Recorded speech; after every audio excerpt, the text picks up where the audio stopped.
ขอนอบน้อมแด่นมัสการ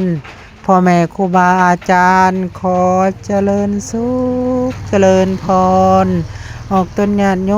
มญาติธรรมทั้งหลายมื้อนี้พ่อแม่ครูบาอาจารย์พระสงฆ์สามเณรก็ได้ออกบิณฑบาตโปรดญาติโยมชาวบ้านขามเถ่าเมืองจำพรแขวงสวรรณเขตนำพาโดยพระอาจารย์ใหญ่กันหาติขญาโน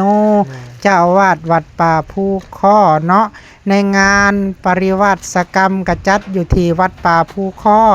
เริ่มแต่วันที่12เดือน7 2026จนถึงวันที่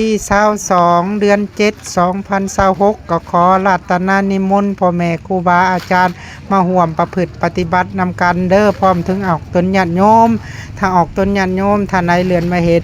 ขอจงมีแต่ความสุขความเจริญหายทุกข์หายโศกหายโรคหายภัยหายพยาธิโรคาเด้อสาธุ